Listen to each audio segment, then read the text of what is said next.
Let's hack a website that's running on Bolt CMS for this TryHackMe CTF, capture the flag. So we're gonna hack the website, and to do that we'll be using an exploit. We'll go step by step through this challenge, and you'll learn on the way how I break into this Bolt CMS website and how I gain control and be administrator of the computer running the Bolt or running the website. Let's go. So once these computers have started, you'll see the target computer started, and we have the attack box, the hacker's computer. We're going to check what port number has a web server running. So a web server is the program that gives websites, and it's always running on a network port. We can scan for network ports on our target in the terminal. So if we open the terminal, and we can make this a bit bigger, can enlarge this font. So we can scan the target with the command line program nmap. With nmap, it will show the open ports. So any open ports will be shown by the tool nmap. And we need to type the target's address. So we can simply copy it.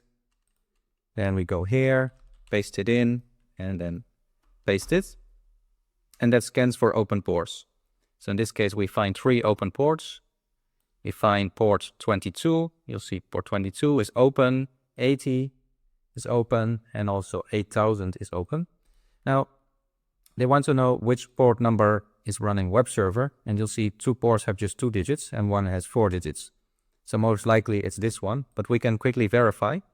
So we just connect to this open port, and because it's a web server, a program that gives websites, we can check it with Firefox. So we open Firefox, and then we simply go to the address at port 8000. So we do that by typing the address or copying the target address, colon, and then the port number. So we open this browser here, and we type http://. Then we copy this target address, paste it in, and we paste it here. So paste, colon, and then port number we found earlier. So that was 8000. You'll see here 8000. So we have everything there. http:// the target address, colon 8000, and if you press enter, you'll see it is running the Bolt CMS. We see Bolt on the website. So that's 8000. Then they ask about username and passwords. So we can browse around the site. Now, for example, here we see Jake admin, but let's read a bit more. Let's go a bit through these articles. And we might find the username password written somewhere in the site. Now, of course, this depends completely on the site. But on the CTF, in the real world, you might not directly find a password written literally on the website. However, here we see my password is boltadmin123. So that's the password. So in the real world, of course, it's very unlikely that someone is going to put their passwords literally on the website. But in the CTF they are. Now we only need the username. So that must be here somewhere too. It says here the password. Let's go to the second page, second item. And we'll see that's a page not found. Try the third one. And nothing as well. Fourth one. And so let's see if we can find the username. So this is the password, and the username must be there somewhere. Message from admin. So here my username is Bolt. So just by browsing around here, we find username, password. Now in the real world, you might find the username. For example, these websites sometimes have username written in the posts, like WordPress. They often put the username of the writer in there, and WordPress powers a lot of websites. The password is often not displayed on a website literally. Typically, they would crack the passwords or find other ways into the server. So now that we have the username password, we can try to log in. So we could go to the page bolt/login. There's a login screen for this CMS. So CMS is simply a system for maintaining websites. That's why you can log in, and once logged in, you can add posts and add images and all those kind of stuff. In this case, we are looking at it from the hacker perspective. So we're gonna log in here. So log on. We don't need to remember them. We have them written here. So it takes a second to log in, and they ask us what version is installed. So that is displayed right here. You see here Bolt 3.7.1. So once we log in, we see the version number. Next, we need to exploit this system. So this Bolt CMS is quite old and could be quite vulnerable as well. So let's see if we can find an exploit. We know it's running Bolt. You'll see here Bolt CMS. So let's take a look. We clear the screen, and I'll use the program searchploit and search for Bolt. So then we find various exploits. So exploits are little pieces of software that use programmers' mistakes to gain power over systems. So here we see various exploits. And you'll see that one of these, they ask in the previous version of the CMS. So given that this is 3.7.1, they mean 3.7.0. So this one, which allows authenticated RCE. So we see here RCE, remote code execution. So that the idea we see right here is the idea of the exploit. So let's copy that. There we go. Then they want you to use Metasploit, and this is installed by default on the attack box on TryHackMe. So we can start the Metasploit by typing the MSF console command.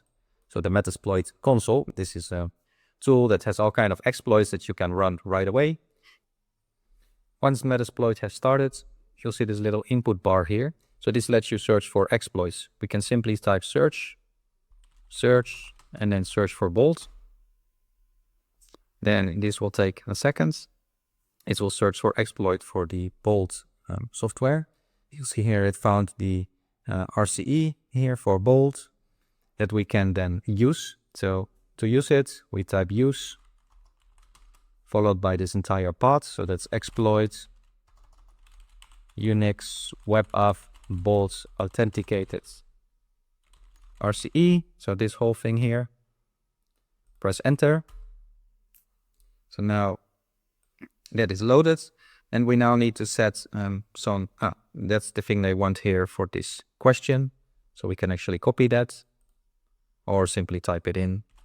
So it's exploit Unix web app Bolt _ authenticated RCE. Click continue. Now we're gonna actually run the exploit. So we need to set some variables. So we need to set the L host, L port, R host, username, password. Username, password we got before. Those are those two passwords. So we type set username, and then set it to Bolt. That was the username. Then we set the password. So that's this password. So those are just some variables we need to configure for this exploit. Every exploit you need to set some variables to before you run it. Then we see the L host and L port. That's the L host is this one. Now, this address of your attack box is going to be different than mine. When you start it, there's a random internet address, so this address. So let's set it. Then we set the L port. We can simply pick a port. So let's say we pick 4444. And the R host is the target address. So that is this one you see here on top.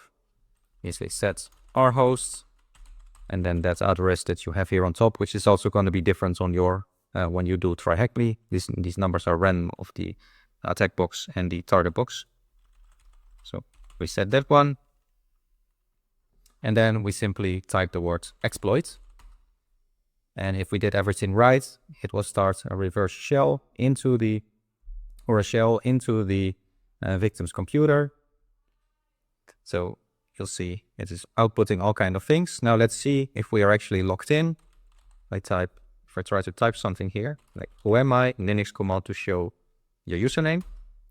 You'll see it actually tells us we are root on the target computer. We are the administrator.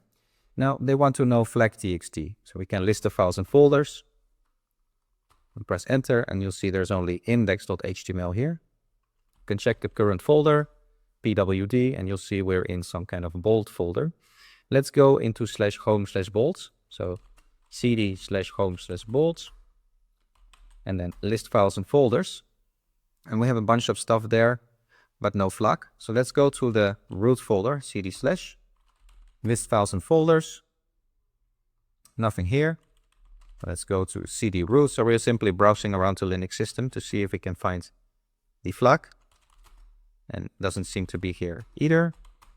Let's take a look again. And let's take in the home folder. And in the home folder, we find flag.txt. Now, to read the contents of this flag.txt, we use the command cat, C-A-T. Has nothing to do with cats, but it outputs the contents of a text file. So cat flag.txt. And you'll see we got the flag here. So let's copy that. And then we paste that in this text field. And there we go. We got the flag and we completed the bolt challenge. We scanned this challenge. We found the open port. Then we found the username and passwords on the site. We used that to log in, get the version number. Then we started Metasploit, found the exploit for this version of Bolt CMS for the software, configured the parameters, exploited it, got a shell into the Bolt CMS, and then we found the flag.txt on the server.